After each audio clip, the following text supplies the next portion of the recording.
My association with the library began when I was asking questions at the Falls of the Ohio. Why did there appear to be the forms of living things in the rock? Did they turn to rock? Were they copied by the rock in some way? I didn't understand what fossils were. And my mother didn't know the answer either, but she said, let's go to the library. The library was a place where you find answers. And so the library was exciting to me from the beginning because any question I could come up with, apparently they had the answer somewhere. And I ran into wonderful librarians. Jan Applegate was the children's librarian for many years at the New Albany Floyd County Public Library. Oh, I love David. He wanted to read everything we had in the library. And it was difficult to have enough material for him. He wanted everything on mythology, on Greek history, and foreign language things. Because of her influence, I learned to read Egyptian hieroglyphics before I was out of elementary school. So when I got to grad school and could already write Egyptian hieroglyphs, they just didn't understand how that was possible. It was possible because I had a great children's librarian. Frankly, I couldn't keep up with him. He was a risk taker, and I found it very enlightening to be with him.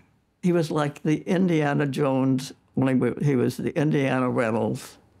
He was the explorer, or the only person I knew of that was that adventurous. I was so fortunate to have a librarian who would open those doors of knowledge to me and train me to finding the right things. So eventually, I could do it without her help, and that was the whole point. And so I knew where to start. So whether I want to learn about Apollo or anything else, I know where to start and then how to grow in that interest. So the library was tremendously important to me in not just giving me the knowledge that I wanted to find about my interests, but teaching me how to find that knowledge as I grew. I remember my grandmother saying, now, Victor, you don't want to go around this one area because there's a cave back there. So the next day I was looking for that cave. And my brother and I found the cave, went back in it. We had lights.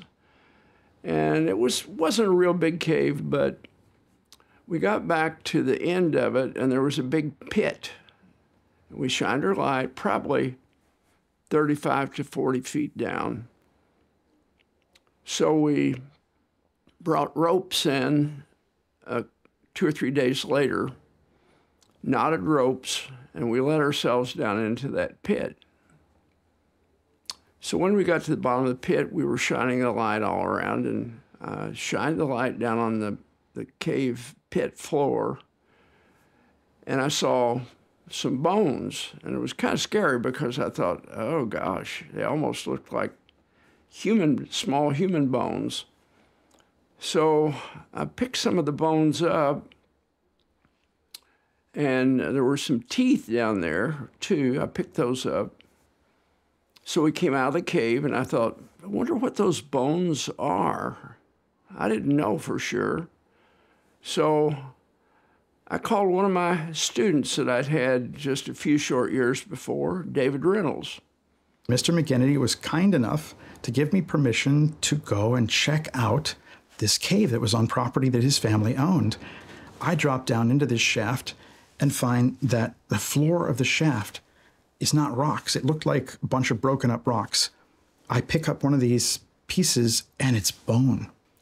This turns out to be Ice Age bone fossils. The entire pit, the floor of it, has been filled with the bones of Ice Age animals that came back into that cave, fell into the pit, and never got out. It was like a tar pit of southern Indiana. And it was so full of Ice Age bone fossils that the Indiana State Museum came to dig them up. And they kept coming back and digging out more bones and more bones and more. And they were digging for like 20 years, almost every season, with a team in there excavating that shaft of those Ice Age fossils that now constitute the largest collection in the Indiana State Museum system. There's so many thousands of bones.